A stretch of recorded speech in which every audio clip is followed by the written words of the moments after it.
Afternoon, good evening, good morning, wherever you all are in the world right now, whether you in Dubai, Africa, in the Sahara Desert, in Japan, wherever you be at right now.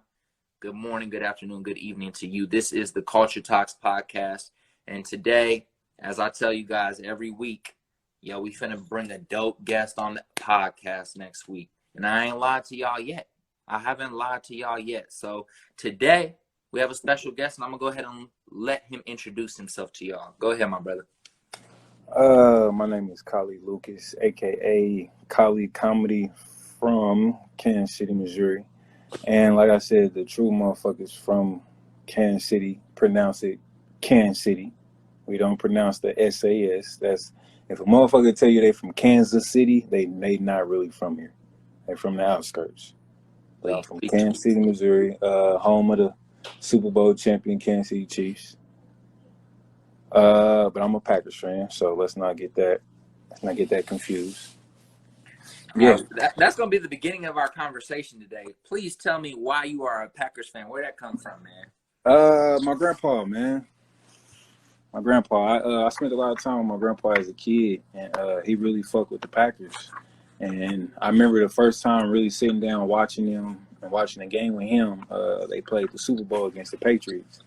I think I was like 96, 97, and they won. And I seen my papa happy as fuck. So I was like, shit, I'm about to root for these niggas. They good. Then they turned around and went to the Super Bowl again next year, but they lost. But even as a kid, I was like, fuck it. I'm rooting with them. Plus, I grew up in a Crip neighborhood, so rooting for the Chiefs wearing all red, that shit wasn't gonna work for me. It was gonna be a challenge. So you said Kansas City, born and raised. So Kansas City. Tell us a little bit about your upbringing out here. Tell us about the experiences, the challenges. Just speak on your early life as Kahleigh Lucas. Without not trying to dig too deep into my shit, it's just the normal young black man. I was raised by my mama.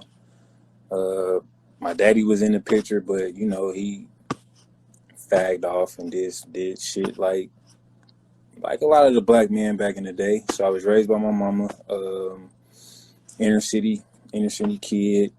I was a good kid, man, till about 12, 13, 14, around that area. Then shit started changing.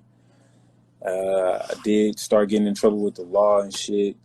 Fucking hit rock bottom. And ever since then, bro, I just been on this mission to really, get my name out there, do a one. I don't say 360 because when you do a 360, that means you're just going back to where you started.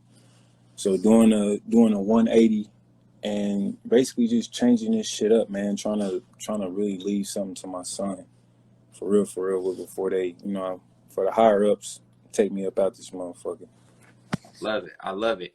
And speaking of 10, 11, 12-year-old you, did you think that you were going to be like jumping into comedy? Were you always like the jokester at school? Were you always the jokester, at home? What did a 10-year-old you want to be when you grew up?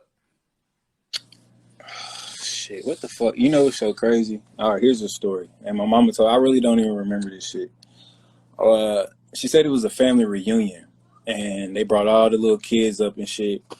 And my uncle at the time was a pastor. And he was going down the line asking kids what they wanted to be. So my cousins and shit was like, I want to be a doctor, a lawyer, a cop, blah, blah, blah, blah, blah. And he got to me. He was like, what you want to be? I was like, I want to sell drugs. And this is me at like 7. And he's like, he looked at me like, what? I was like, yeah, I want to be a drug dealer. I want to have all the nice cars. And I want to have this and that. So basically, even growing up, in school, teachers be like, what you want to do? I used to tell teachers, I don't know. I just want to be rich.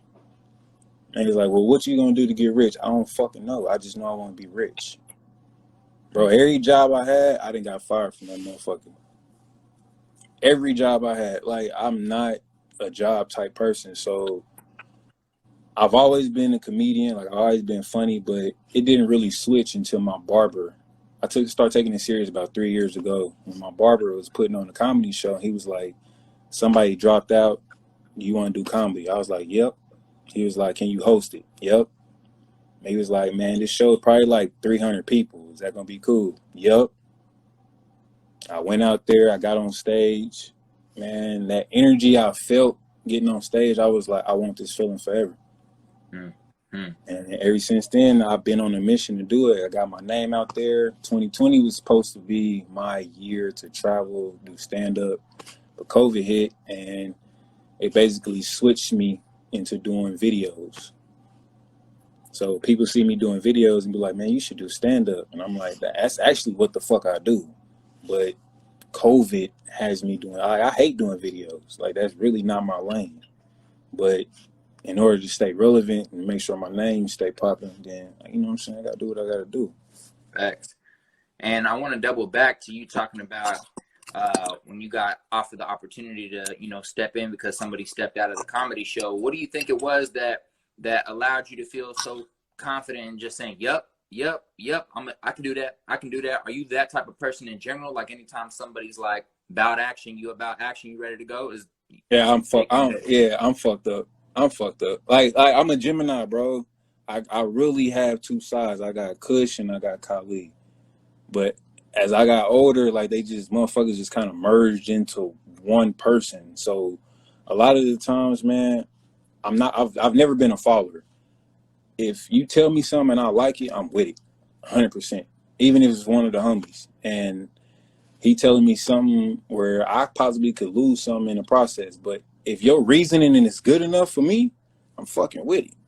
You know what I'm saying? As long as you ain't got me on no dummy mission. But if you got a good enough reason, I'm with it. And my homie, my barber, he like my brother. You know, black men and they barbers. I cheat on my woman if I cheat on my barber. It just ain't gonna happen. When when Cuz asked me, he was like, "Hey, I need your help. Do you mind doing it?" Because he used to always tell me like, "Bro, you funny." But comedy was at that time I was rapping. Like I didn't give a fuck about comedy. But I told him, "Shit, yeah, I got you. There ain't no thing to it." And then it's like it's, you know what I'm saying? It's like, it's hard to explain, but it's like when you really step into that life or that feeling, and it's like a calling, bro. Like when you do something and you feel that shit in your soul, like you really feel it in your soul. Like, it's hard to explain unless you've actually been there or doing something that you've been placed on this earth to do. For real, for real. Man. And I think it's important you brought that up because a lot of people be so stuck on passions, but there's a difference between a passion and a calling. You know, a passion might be something you attach to, something that you think that you're good at, or you find a lot of, you know, joy in doing. But a calling is something that when you was placed here on earth, like, dog, that's what I'm supposed to do.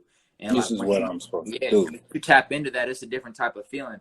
And it's funny that you mentioned like every job you've done, like you, they was like, I got fired, bro. You got fired. But I don't personally in my head, I don't look at that as a negative thing. I look at that as like, yo, that means there's something out there specifically for you, which I think you've already tapped into, as you've been saying. So I think it's funny that you point that out.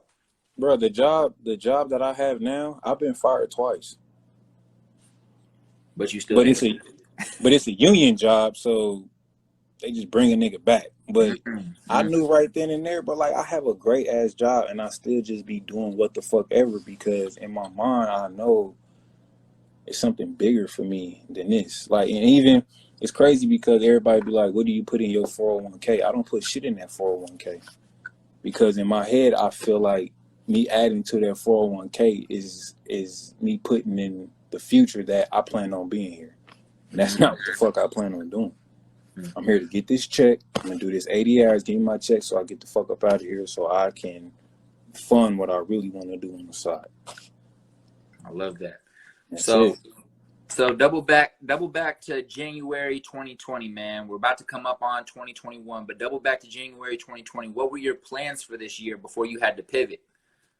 I planned on traveling. Like I said, I'm from Kansas City, so I planned on hitting major cities around me: Dallas, Houston, Chicago, St. Louis. You know what I'm saying? Everything that's in driving distance, Denver, that I can hit the stage and be seen. But man, when I tell you shit got so fucked up, like a lot of people know me from Let's Roll Friends. Like that is the signature. The fucking meme is everywhere. Anytime something happened in black culture, the Let's Roll Friends meme pops up, and it's dope. But at the same time, every time I see it, I feel away because it's like, damn, like I was really about to capitalize on that shit. But then COVID stopped everything. But instead of getting, because that's one thing about me, I've battled with depression since I was a kid. Instead of letting that shit get the best of me, I basically just flipped it and took it into videos. I start, thinking like, well, shit, if everybody's at home, can't nobody work, everybody about to be on their phone 24/7. So if they're going to be on their phone 24/7, I might as well give them content to look at. That's the best thing I could have did. I started TikTok in fucking March of this year. I got 180,000 followers, 2.6 million likes and shit on TikTok. So I honestly don't know if this COVID shit was a blessing or a curse, man. For real, for real. Because there's opportunities on both sides, Opportunity. But When you're a hustler, bro, you gonna figure some shit out. exactly, and that's what I was about to say next. Like, if you wasn't a hustler, it would have been a curse. But at the end of the day, it would have been your responsibility to switch that around. And you, as an individual, as you mentioned at the beginning of the podcast, about just being like, "Yep, I'm about it. Let's go. Yep, I'm about it. Let's go." Is you weren't about to just sit there, and that's something that I think people should admire and should learn from. A lot of us, we run into obstacles, we run into challenges in life, and unfortunately, we immediately get turned around instead of trying to figure out how we can jump over that motherfucker. So I appreciate you for doing that, because maybe you did it for yourself, but you could be in it. You're definitely inspiring people, outside of your. Nah, one thing. I didn't mean to cut you off either, bro. But I everything I do is not for me. Everything I do is for my son. Like Kahleigh Comedy, like he's a junior, so Kahleigh Comedy, that's his business. Like I work for Cuz. You know what I'm saying? So nothing. Everything I've done in my life has been selfish. Everything, and that shit has literally got me nowhere. When that little boy came into my life, everything changed. So yeah, I ain't trying to get on no daddy of the year type shit, but nah, cause that ain't it either. But I just want to make sure that, like I said earlier, when I'm taken from this earth, he got something to stand on. I just want to make sure that when I'm taken from this earth, our name is respected. He still got something to stand on. You feel what I'm saying? Yes, sir. So People gotta find that. People gotta find that why.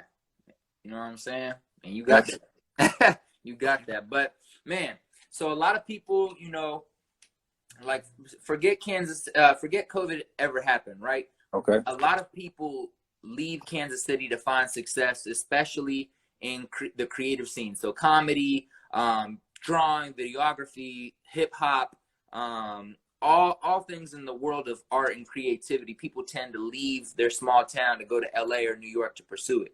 So is that on your radar? If so, why not? But I was just gonna ask, why haven't you left yet? Like, why haven't you tried to like jump out to LA or do something like that? Not because I think it's the right thing to do, but I'm just wondering from your point of view, why Kansas City still remained home. At the end of the day, man, Kansas City gonna always be home. Like this is just it's what I know. Like this is where I feel comfortable. Like if you've never been in Kansas City, if you've never lived in Kansas City, it's kind of hard to understand. Like we a small city, but like shit crazy here. Like if you go check murder rates and all that shit, like Kansas City always top 10, top 5. It's just it is what it is. But I actually have a business advisor named Kathy, and she's moving out to California next year because she signed some deals with Roscoe's Chicken and Waffles. So shout out Kathy. They placing her up in this nice condo, all this, and I'm actually gonna be flying out to California once a month next year for 5 days, set up shows, set up meetings, all that shit. I'm still in Kansas City because of my son. Like I'm just the type of person that it's hard for me to get out and leave and not make sure that I'm still providing for him.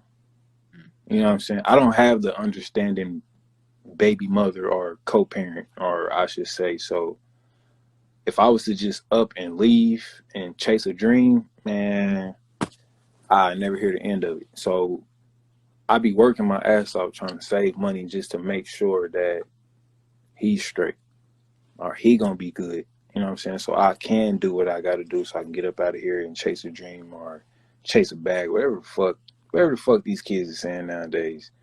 But um yeah, man. If but don't get me wrong, if I didn't have no kid, I'd have fucking been gone. New York, but it's crazy. New York is somewhere I never want to go. Speak on it real quick.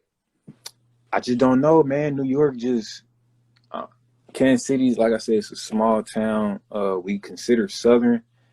New York just seemed hella rude to me, bro. Like it just seemed like when I go to California, it be love there. Like the love is there. When I think of New York, I just think fast paced, rude ass fucking people. I don't know why, but I just think being in traffic, honking. You know, in New York, people can honk their horn all day. Somebody Yep. cuts you off, you honk your horn. Blah, blah, blah. Kansas City, bro, you can die for that shit. You honk your horn in Kansas City, bro, somebody gonna get out and start shooting at you. Hey, it's funny Eight because times out of 10. it's funny because one of my sisters, like, she had been gone out of Kansas City for like hella long, like since like early 2000s, like 2001 or something like that. She'd been in New York ever since then for like 15 years, 16 years, and she like came back. I remember it was like one conversation. She came back at like 16 when I was like 16, and she was like just driving around. She tried to like turn up like they do in New York on something. Yeah. And I was like, I like shut her down quickly. I was like, hey. I was like, chill. She was like, no, Hell they can't be yeah. back there doing that. I'm like, no, chill out, G. You can't do that shit. I was like, you can't Fuck do that. nah. I You was will like, get your ass smoked out here, dog, with that. No. No, no, no, no, no. but but no. So I want to double back to like high school days, man. I know this is a question you get asked probably a lot because I get asked the same fucking question a lot as well. Basketball, football, was that a part of your life? If not, any sports that you really love or care about that translated into teaching you any lessons in life? Fuck nah, I didn't play a motherfucking sport in high school. I Ah, was I was one of them.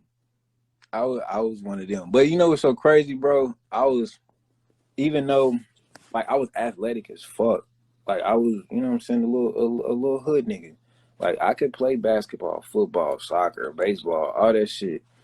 It was so funny because the coach, the school, you from Kansas City, right? I'm from Or you live Independence. here? I'm from Independence. Independent? Yeah. Well, same thing. You know Lincoln Yeah, Prep. yeah, of course.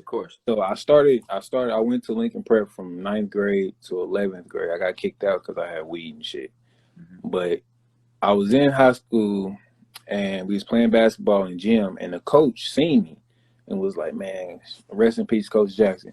He was like, man, you need to come out to practice, man. Practice for my team, blah, blah, blah. You need to play basketball. Mind you, I never played organized sports because it just wasn't my thing. Like, ain't no money in fucking high school basketball. How the fuck I'm going to get some Jordans playing high school basketball? No, I'm cool. So I'm like, you know what? It's cool. I'm gonna come to practice. My first and last practice I ever went to was conditioning. Now, anybody that plays sports know about conditioning. This motherfucker had us running Indian trails.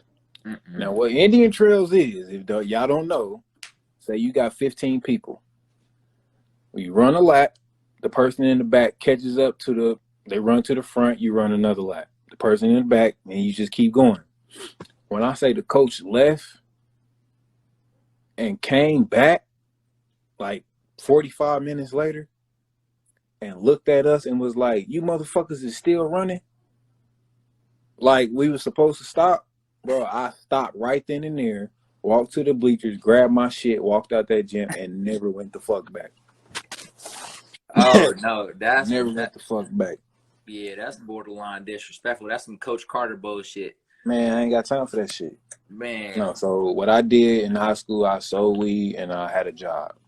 Hey, and did you get Jordans? Fuck yeah, I got my goddamn job, man. I bought my own first car at 15 years old. Didn't have a permit, a license, none of that shit. I had a car though. Hey, that's what matters. You just got to be mobile at a young age, for real, for real. To be honest, it's torture That's when you're it. not mobile. That's it. And you know, But mom, they can't control you 24/7 because eventually you got to go to work. facts.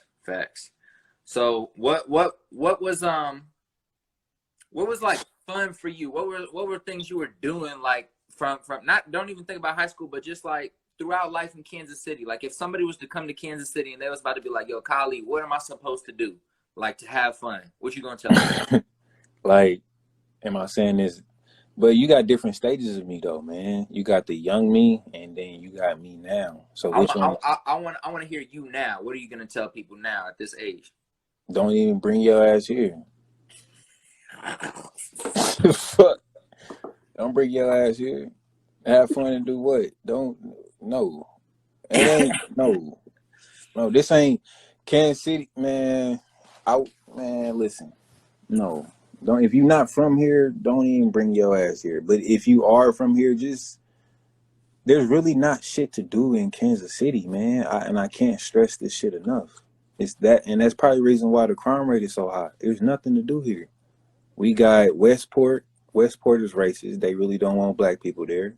We got Power and Light. Power and Light is racist. They really don't want black people there. Then you got your black spots that you can go, but when you go there, that shit gets shot up. So it's like nothing. The best thing that you can do in Kansas City is have a kickback. Call your loved ones over, call friends and family over. You know what I'm saying? Y'all fucking play cards, smoke, drink, talk y'all shit, Hey, turn some music to on. be honest, that's what sounds best to me. Shoot. Like for real, like bro, I'm not in. I don't go to clubs. I don't go to clubs. I ain't been to a club in years, man. It's just I go once a year and I I live in don't there. even I don't even do that. If I'm not getting booked somewhere to do a show, to do a stand up show, I ain't in that motherfucker. And then That's the mindset. soon as I do my shit, soon as I do my show, you can see me walking the fuck out of there. I don't With my money in hand. with my money in hand. That's what I'm talking about. Hey, I like that, man. So speaking of comedy, man, who are your three inspirations when it comes to comedy or entertainment? So they don't have to be a stand-up comedian. They can be. You know, you get to choose. But who are like three people that inspire you? Bernie Mac, Mike Epps, Martin Lawrence. Okay, those are It's a toss up. It's a toss up with Martin Lawrence and Dave Chappelle because I say Bernie Mac for the stand up. mhm. You know what I'm saying? I say Martin Lawrence for the characters that he was able to do, how he was able to transform himself. Because that shit's not it, like that your nay shit. That shit is fucking pure genius. Like it is pure genius, dog. Dave Chappelle, the way he was able to do them skits and shit with Dave the Chappelle show, Yeah, that shit was fucking genius to me. But my honorary mention is Eddie Murphy. man. Eddie Murphy got one of my favorite stand-ups of all time, and it was that Say it, say it, say it, say it. I ain't gonna cap like I know the name of the stand up, but I know the specific part that makes me love it. And it was like That he was nigga, like, he had on leather. "Yep," it was the ice What cream man color? thing. You know what I'm saying? Red or purple? I'm gonna give you the skit. He was talking about the ice cream. He was talking about the ice cream man when he was a kid. I got the ice Yep, cream. yep, I yep, got the ice cream. And then it fall on the ground. You pick it yep, up. yep, Yeah, I yeah, think that bro. was. I think that was raw. I lost it. I lost it, man. Yeah, That was one of the funniest. That was one of the funniest things ever. I mean, personally, my age. I know I'm younger than you, so personally, my age. I really just grew up on Kevin and Cat Williams, to be honest. Oh no. And my bad. To let me say something, man.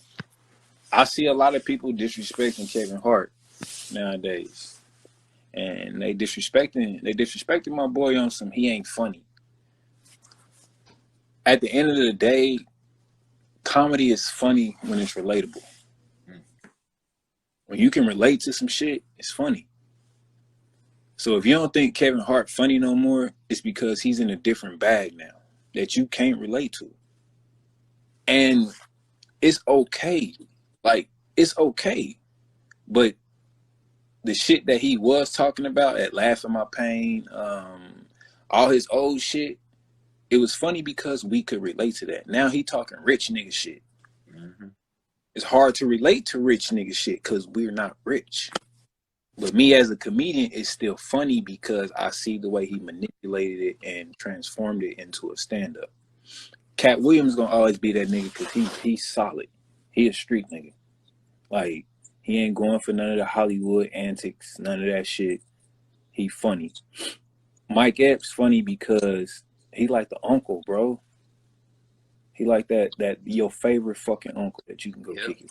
Yep. That's You know what I'm exactly. saying? And he knows his role. He knows his role, He and he knows plays it. that. Yep.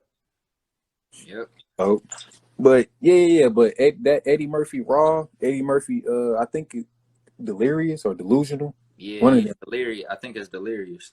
Them is my favorite two stand-ups of all time. I've never seen damn, what is his name? They played in Harlem Nights together. The man, what I cannot believe I forgot this nigga name. The ultimate black comedian, stand-up comedian of Richard Pryor. I've never seen none of his stand-ups. Ever. Damn. Never. I need to. I need to start doing my research more and all that shit. But I don't know, one of the people, I'm stuck in my ways. So if it's certain people I like, that's what I stick to.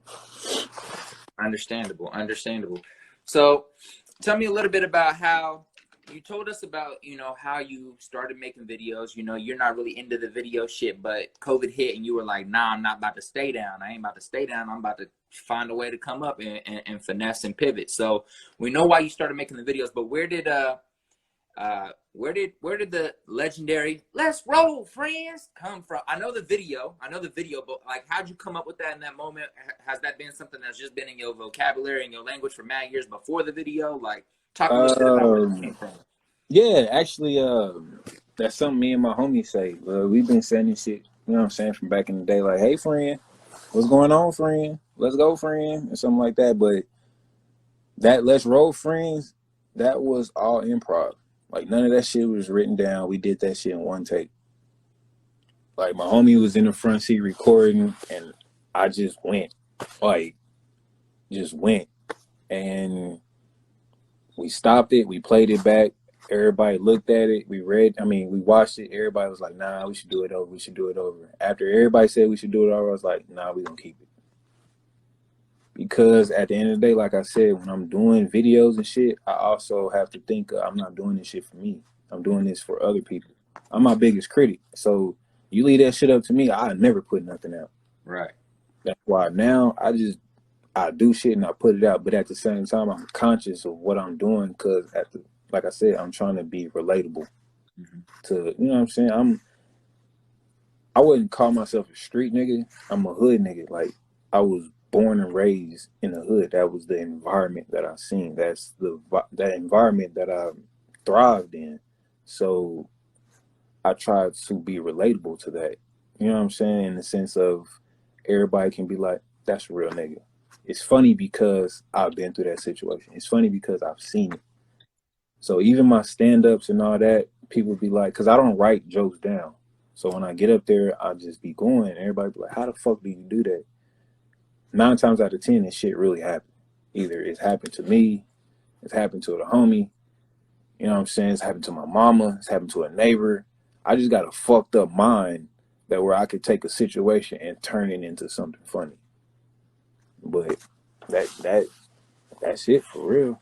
Man, and that's a skill, you know what I'm saying? Sometimes people forget that certain things that come natural to them where they can like take something and turn it into this, and whether you refer to it as being that is fucked up, but like, it's a skill, it's a talent, it's something that come natural to you, and you learn how to leverage it and use it as something that the masses is gonna like in a way to secure a bag at the end of the day.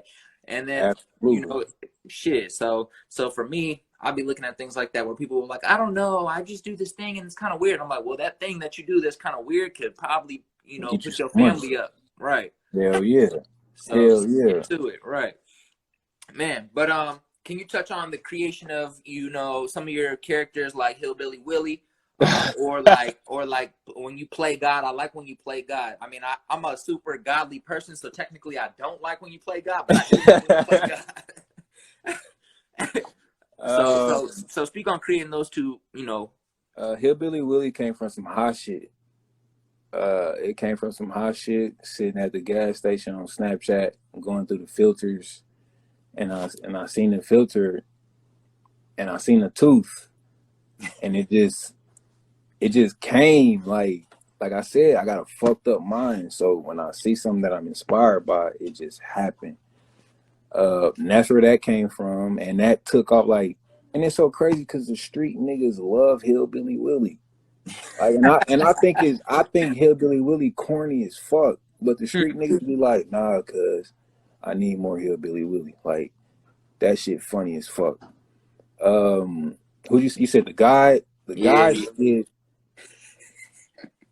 I forgot how I came on. I forgot how I came on to that. that It stuff was be having just me weak. I ain't gonna lie. That stuff it was just one of down them bad. things where it was like it was some hot shit too. And I think I was talking to the homie and I'm just like, you know how we be praying? I wonder if God be up in heaven like this nigga right here.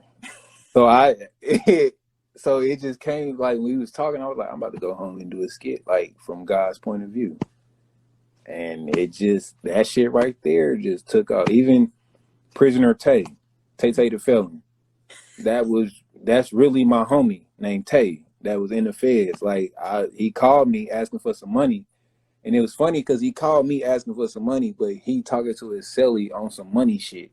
Like he literally comes like, "Hey, bro, send me 25." He's like, then he turned around like, "Nah, nigga, we ain't nigga. Money is nothing. It's nothing." You know what I'm saying? Like, bro, what the fuck is you talking about? Like, you literally just asked me for $25, then you just tell cuz like money's nothing. Man, So that's where that character came from. Who the fuck else? The slave character. Ain't no telling some hot shit.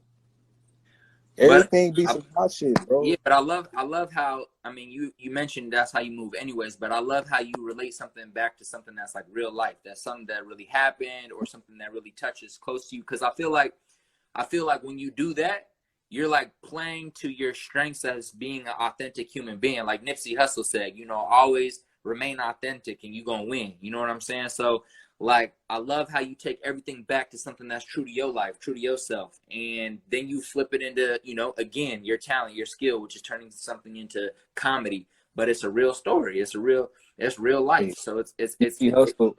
Nipsey Hussle is a big reason why I'm here where I am today. speak on. But man, me and my homies, we've been following Nipsey since probably like '08, '09. Bullets Ain't Got No Names, Volume 1, fucking Slauson Boy, Volume 1. Um, bro, like just watching this man go from real life gang banging. Like every song was about pimping a bitch, banging, or getting money. Like we went from that to really talking about establishing businesses, financial literacy, putting back into your community. Like I really evolved with this man. Like when Cuz died, like I cried. Like, I had family members that died and I didn't cry. Cuz died, I cried real tears. It felt like I lost like my big. Like I got this man face tattooed on my back, no. But that's just how deep this shit was to me, because I was really following this man's blueprint, like real life. Cause I'm like, shit. I started looking at the shit the way he looked at it was like, shit. If Jay-Z can do it, I can do it. I started looking at it like, shit. If Nipsey Hussle can do it, I can do it. And the crazy part about it is, the shit really started happening. Like I get paid from social media and shit. I've done a show with Bruce and Country Wayne and big stars and shit like that on stand up. So, bro, that manifestation shit and speaking shit into existence that he was preaching back in the day before I even knew what the fuck that shit was.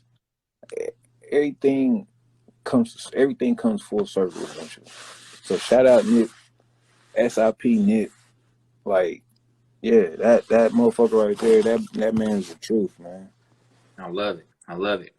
So I got two final questions before we wrap this interview up. First and foremost, before I ask those questions, though, I do want to say thank you for, you know, continuing to get back to me and making this interview happen. You know, I've been following you on Twitter for a couple months now. I mean, probably almost all of 2020, man, and I I'm a love you. wild boy on Twitter though.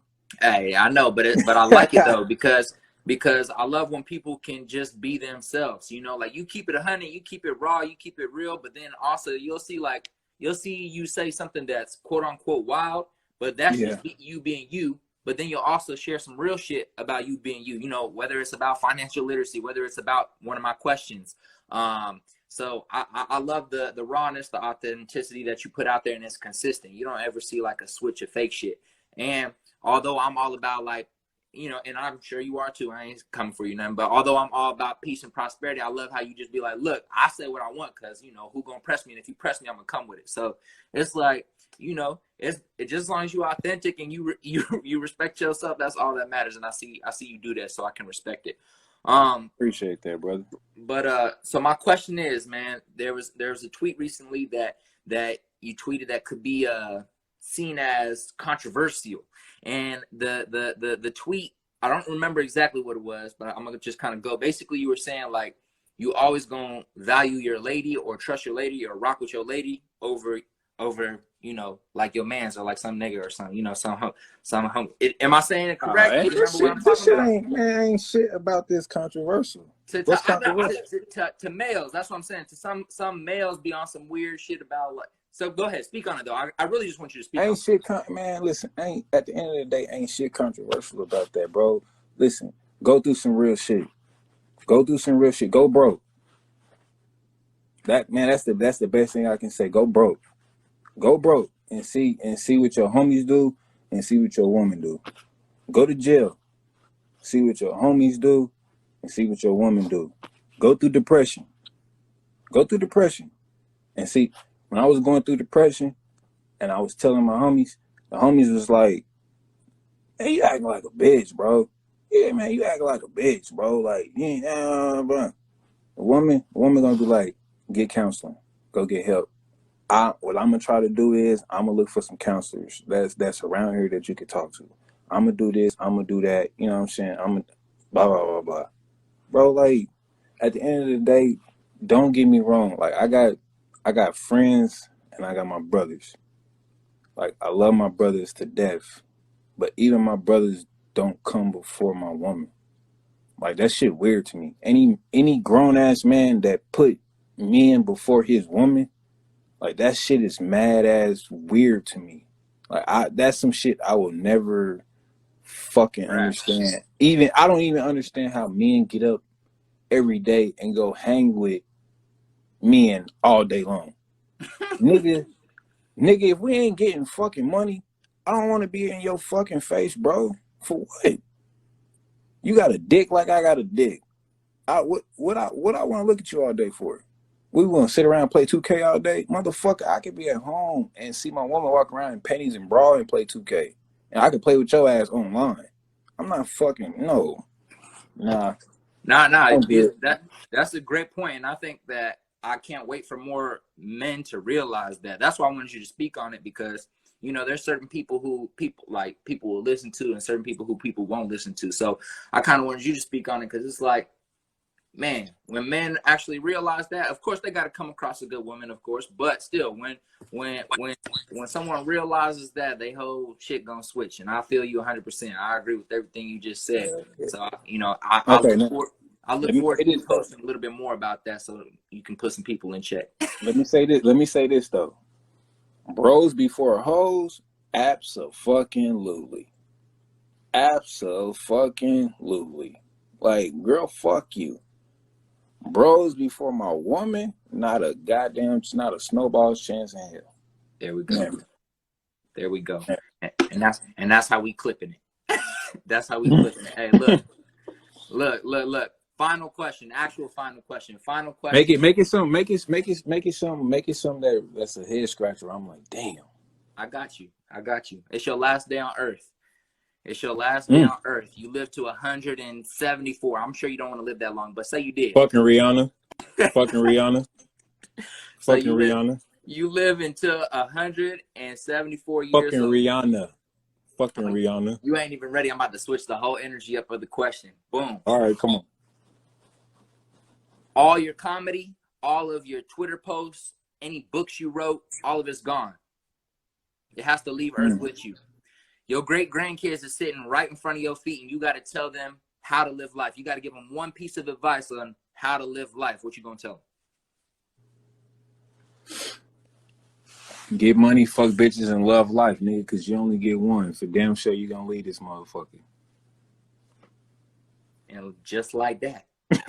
Like, get money, fuck bitches, and love life. Because at the end of the day, you gonna leave this motherfucker.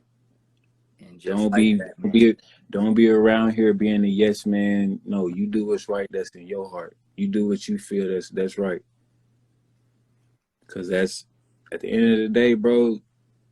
You gonna die by yourself. You gotta lay down. You gotta answer to yourself.